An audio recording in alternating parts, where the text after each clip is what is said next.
Good morning, beloved UUCR community. Most of you have received an email from me in the last few days. In it, I informed you that Reverend Hank has resigned as minister of UUCR. Today's service and coffee hour are his last with us. Let's take this opportunity to honor our 4 years together and wish Hank well. Saying goodbye today is important. As many of you know, it is UUA policy that when a ministry ends, the minister may not maintain any contact with members, congregants, and staff. That means that Hank can no longer return calls and emails and can no longer be connected through social media. If you or your children, though, would like to send a note or a drawing to Hank, you can send them to me and I'll be happy to forward them for you. Departure is always sad, and we have work ahead of us to understand and work through our feelings and to define and create our new path forward. That's not for today, though. Today, our job is to be together for this service, and after the service, to join Hank in coffee hour if you like. Social hour is for saying goodbye and wishing Hank well. After today, the next step forward is on September 12, the day of our water communion service. We will hold the first of our small group listening circles to acknowledge our many feelings. After that, steps will include addressing an interim ministry and setting our mission into action, nurturing our spirituality, rekindling our committed and loving community, and helping heal the world. An email about September 12 will soon follow. But today, please be present with Hank's final service and join us in our Zoom social hour for goodbyes and to wish Hank well. Thanks.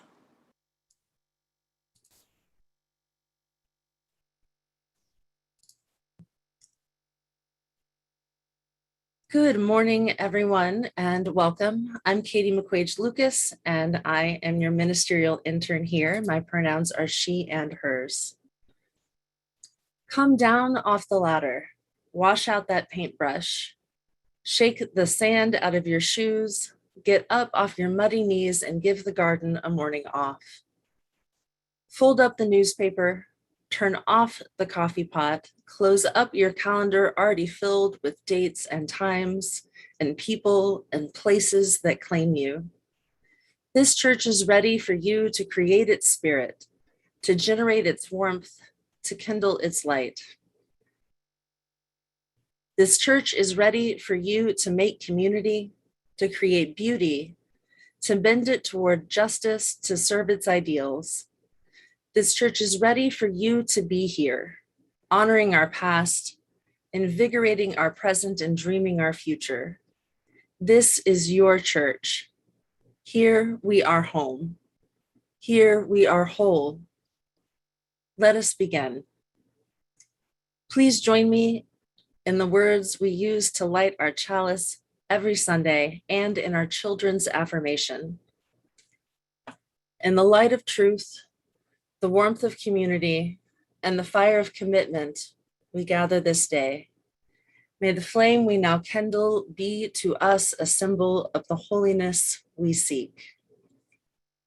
We are Unitarian Universalists, the church of the open mind, the loving heart, and helping hands. Good morning. My name is Al Murray, and I'm your worship associate today. If you are with us for the first time, a special welcome. Please check back to our webpage and look for the link. Click for more information about our virtual worship options during COVID-19. This link will lead you to much of what you need to make a broader and deeper connection here at UUCR. For example, you can sign up to our email newsletter where you can get information about ongoing events and other news from the church. In the newsletter, you can also get the link for the virtual coffee hour and conversation time that follows the service today and each week. On the webpage, you can also find contact information for Melissa Martin, our Member Services Coordinator. She can help make you more connections with UUCR.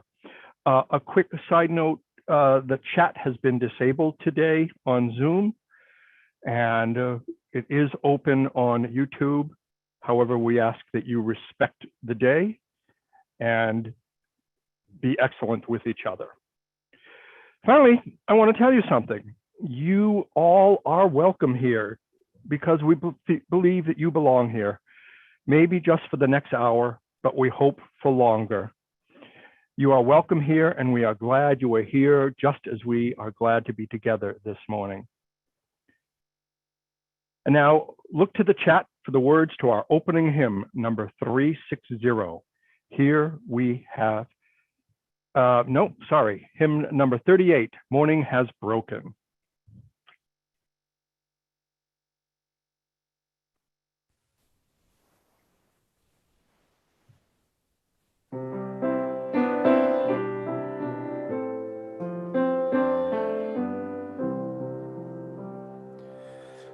Morning has broken like the first morning. Blackbird has spoken like the first bird.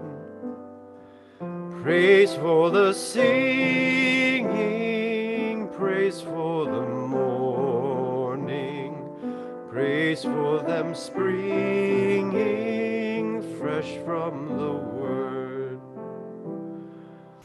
Sweet the rain's new fall, sounded from heaven, like the first dew fall on the first grass. Praise for the sweetness of the wet garden, sprung in completeness where God's feet pass. Mine is the sunlight, mine is the morning, born of the one light Eden saw play. Praise with elation, praise every morning, God's recreation of the new day.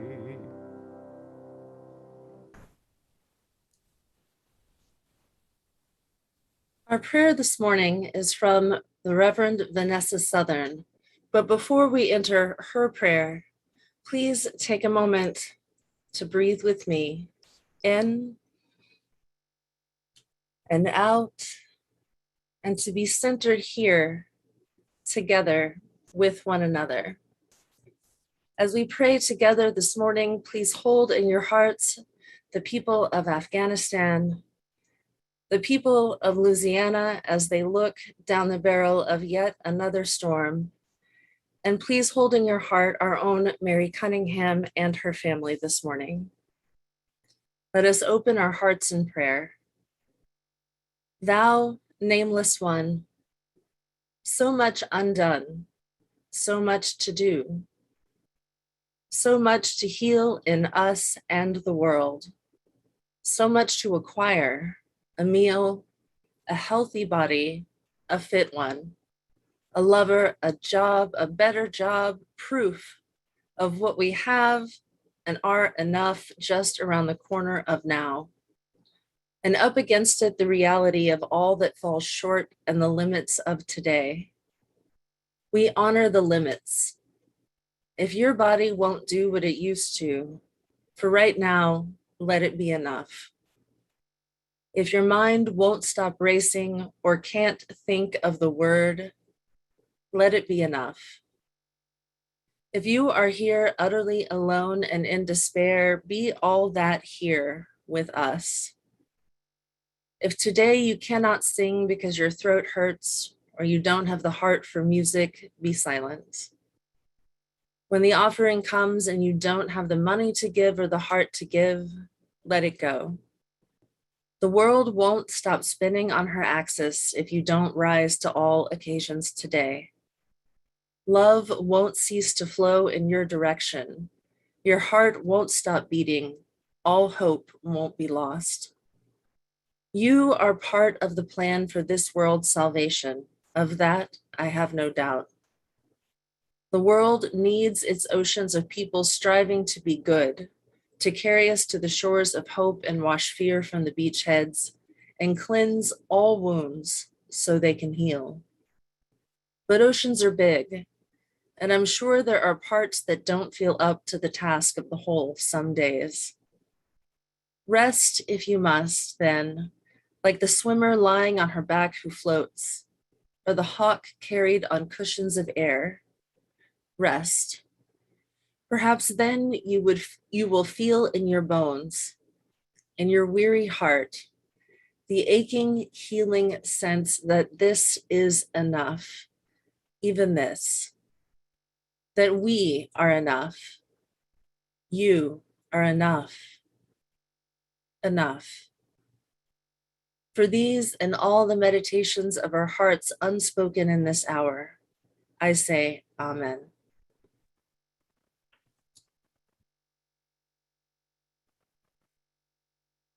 Each Sunday, UUCR gives away half the money received in the collection plate to a nonprofit organization that shares our UU values.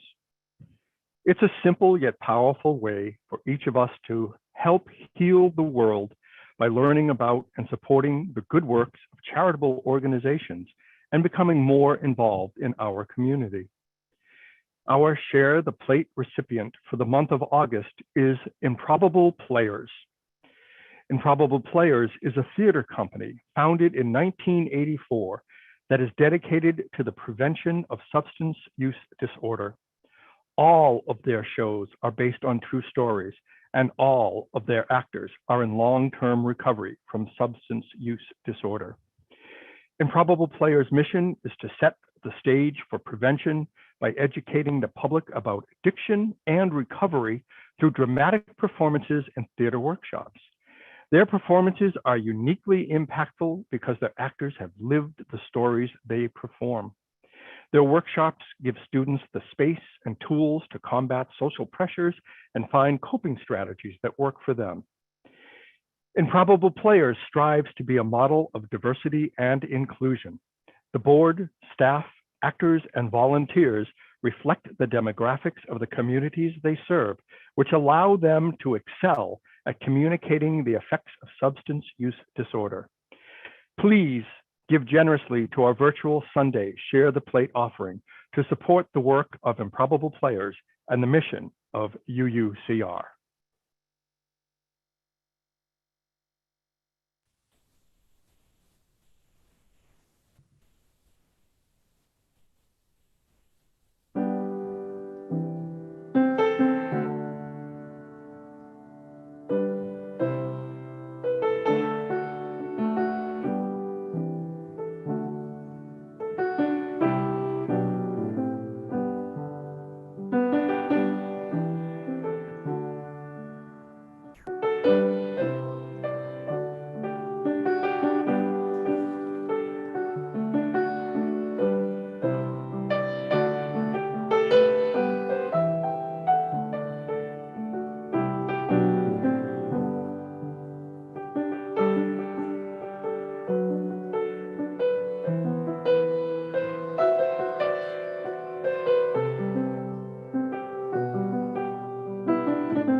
Our reading this morning is by the Reverend David O. Rankin, Images While Preaching.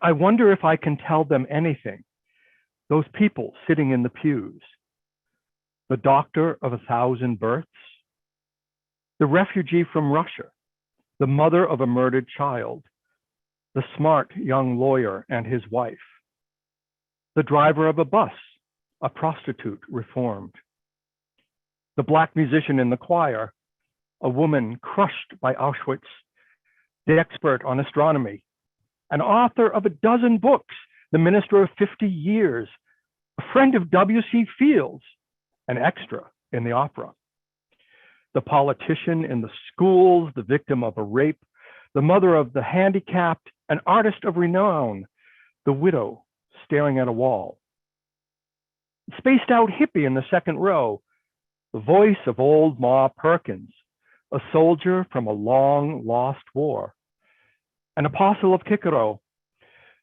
the friend of Roosevelt and Truman, a pornographic actor, the bank vice president, the independent fisherman, the activist for social change, an official for the stock exchange, a derelict from Franklin Street, the poet writing in the aisle, a visitor from Hong Kong.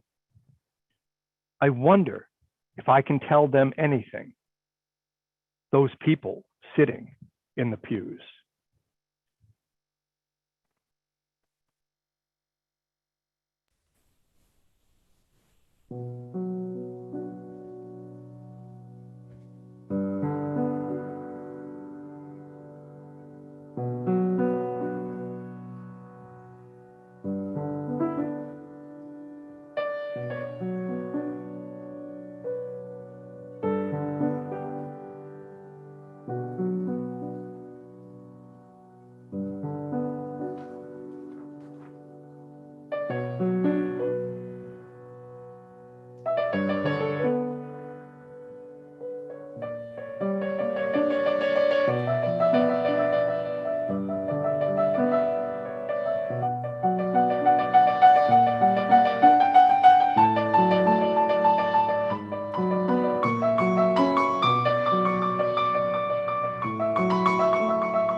We read the story from the Hebrew scriptures of how Moses climbed from the plains of Moab up to Mount Nebo, facing Jericho.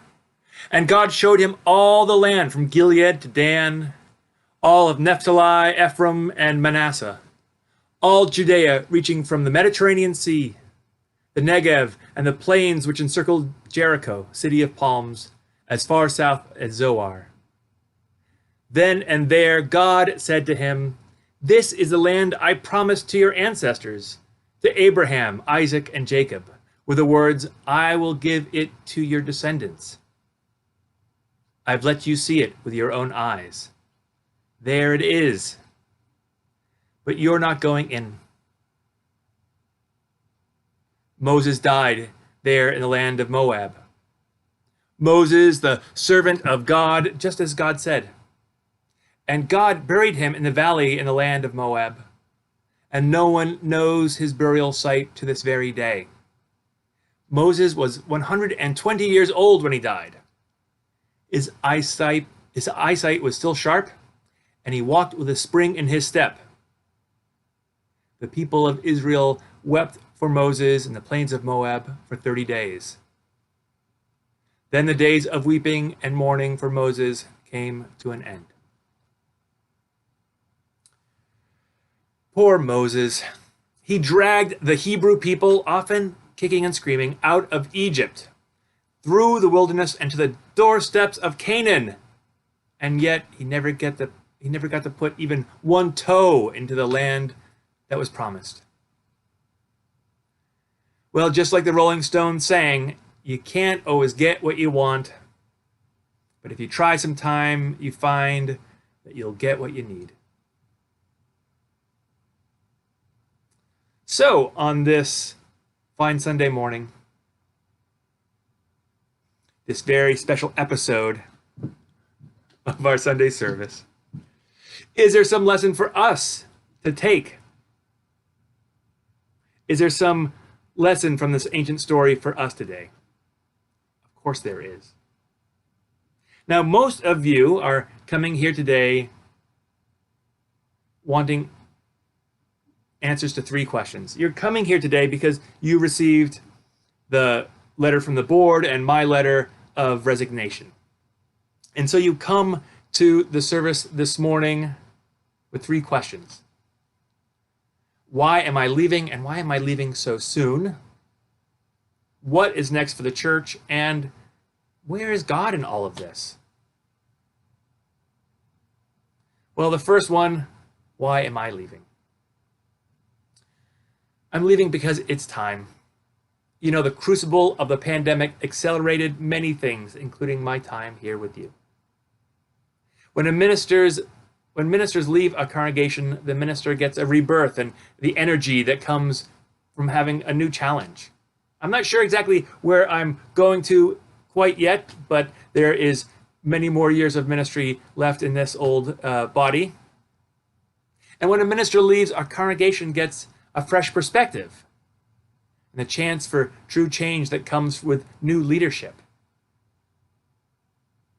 This idea resonated with me, and I couldn't escape the conclusion that both you, the Reading Church, and I would benefit from change. Although it is very hard to leave, it is the right thing to do. I believe that God calls ministers not only into the ministry, but also calls to churches and calls us out of ministries in order to remain vibrant and vital, to give us all a renewal. So is that comforting? Is that what you needed to hear right now? Probably not. But that is what it is. And I should mention now, even though it was mentioned in the board letter, in order to ensure good boundaries between myself and your congregation, I will be unfriending all of you on social media at the end of the month. And I hope that you don't take it personally.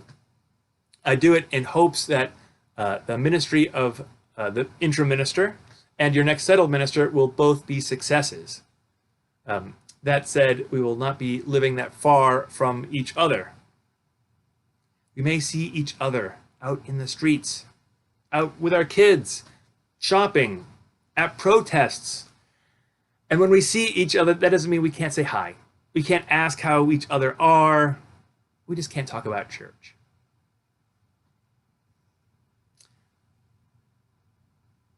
So how is this situation of me leaving this congregation, leaving the congregation that you are a member of, how is it similar to the story of Moses? I guess it should teach us that no leader is irreplaceable, even Moses. Not that I'm Moses or that you are the people of Israel, and yet there are similarities. I am the leader of I've been the leader. I've luckily been the leader of this lovely church. But the community's future is more important than the leader's future. That's what that story tells. Before the end, right before Moses dies, God takes Moses up for this panoramic view of where he had been, not of where he had been, and of what he had accomplished, but where the people are going and where he could not follow. It sounds harsh. People through the centuries have talked about, like, what's the deal? However, from the perspective of the community for whom the story is written, it's essential. The change in leadership does not mean that the mission of the people is any less urgent than it was the day they left 40 years ago.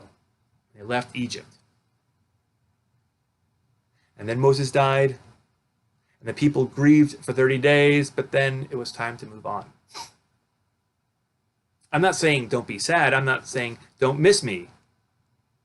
But grieve and move on. As the new philosopher Ted Lasso says, be like a goldfish. Goldfish, he tells us on the TV show, are able to have a memory of 10 seconds. So for those 10 seconds, feel intense, feel angry or sad, but then move on. One of the reasons that I'm leaving so quickly is that so you can get on with your next phases of ministry as we all come out of this horrible pandemic. It's the pulling the Band-Aid off quick school of thought. The scriptures tell us that the Israelites did not build a monument to Moses. Why? Why? Because in part the commandments say, do not build monuments, right? So that previous leaders would not become idols. It's hard for any new leader to compete with a former leader who is worshipped. And so what's next for the church? You, I'm sure, have read the letter from the board. And at the end of the service, you will hear from Lorraine, who will tell you about what's going to happen next on a practical level. But allow me, in one of my final acts as your minister, allow me to charge you with this. Remember the long term. The history of this church is not the last 4 years. The history of this church is not the time that you've been here. The history of this church goes back almost 200 years. And with that rich past also comes a rich future. The land that is shown to Moses was done not to stake out the boundaries of some future political state, but because it symbolizes the future. This is where your people are going, Moses. God's saying, don't look back. God's not saying, like, look back, look, there's Egypt. You can claim all of it if you want. No, God is saying, look forward, look at the land. As far as the eye can see, look in this new direction. This is where your people will go. This is where you need to go. And so you need to support the future of this church with your presence and with your gifts and with your vision. You'll need to support the interim minister, the board, the staff, all the wonderful staff. You'll need, and most of all, you'll need to support each other. The congregation was here long before I was the minister and will be here long after I was the minister. Remember that not only does this church need you, you need it. And the communities where all of you live also need this place. Now, the final question is, where is God in all of this? Where is God in the comings and goings? I talked a little bit about call. And when I say God, of course, it's the God of your understanding. So maybe you want to think of it instead as, where is the Spirit in all this? Where is the theological terms that would explain a bigger understanding of me leaving and a new start for me, because I love crowds. I love being with people. For me, the Spirit is present when people gather together in hopes of making meaning in this world. Whenever two or more are gathered, there is the Spirit. For me, and maybe for you, God is always with us, in us. You can feel it when we are together. The reading that we had from the Reverend David Rankin, the images while preaching, I love that reading so much. I wonder if I can tell them anything, those people sitting in the pews. When I think of all of the wonderful characters whom I have met these last 4 years, I think of some really wonderful people. And to be honest, like Rankin, I have my own list of people. I have parts of your stories. Now, I won't go through that list. That would be breaking confidence.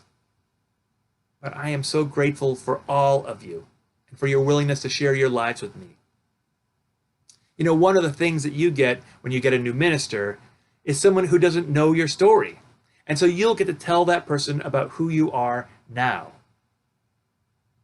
Right? Not worrying about some minister who knows too much about you. You get to reintroduce yourself as the person who's gone through that struggle, the person who's lived through these things. You get to say, I'm no longer that person, I'm this person. And that minister will believe you because they are new. What a great gift that is, don't you think? I will be taking your secrets and your pain and maybe even your shame away with me. And that's a good thing too, if you're ready and are living in a place where you're ready to move on. I've so appreciated my time with all of you, whether formally like during worship or in committee meetings, or informally in chalice circles, at Cafe Nero, at potlucks, at rallies, and yes, even on Zoom. I'm so lucky to have met your wonderful kids. Oh, all those beautiful babies that have been born while I've been here. The couples that I've met, the weddings I've performed. And of course, I'm also grateful for the struggles that we've had together. The recognition of the deaths of loved ones. We have accomplished much together. We've created and cared for each other during an unprecedented season. And it is truly amazing that we are able to fill this church each week with such good-looking people. It's truly remarkable.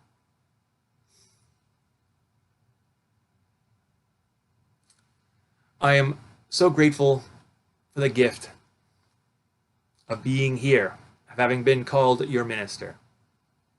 You welcomed me and my wife and my children. I am so grateful for that. And most of all, I am grateful that you have loved me and allowed me to love you. I wonder if I can tell them anything, those people sitting in the pews. Well, my friends, as the scripture told us this morning, Moses cannot go into that promised land. Very few ministers ever get there. The most we can hope for is that we have moved the congregation closer to the promised land, the land of milk and honey, the land of the beloved community. And I hope that I have done that in my time with you. May the blessings of heaven rest upon you. May your values and your beliefs cement you together. And may love always prevail in all of your actions. This I ask this day and evermore. Amen.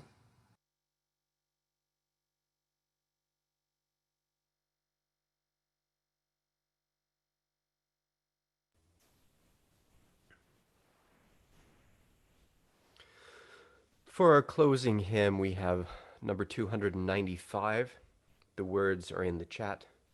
Please sing along if able.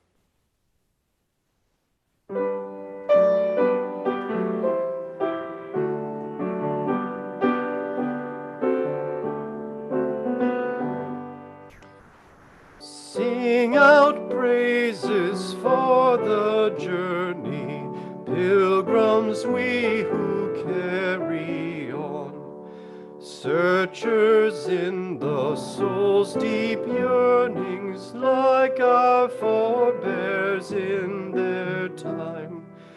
We seek out the Spirit's wholeness in the endless human quest. Look inside your souls, the kindling of the hearth fire pilgrims knew. Find the Spirit always restless, find it in each mind and heart. Touch and hold that ancient yearning, kindling for a newfound truth. Stand we now upon the threshold, facing futures yet unknown. Hearth behind us, wayside hostel, built by those who knew wild roads. Guard we our sacred embers, carried in our minds and hearts.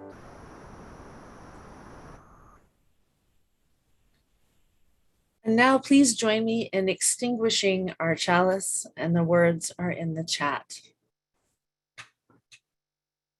We extinguish this flame, but not the light of truth, the warmth of community, or the fire of commitment.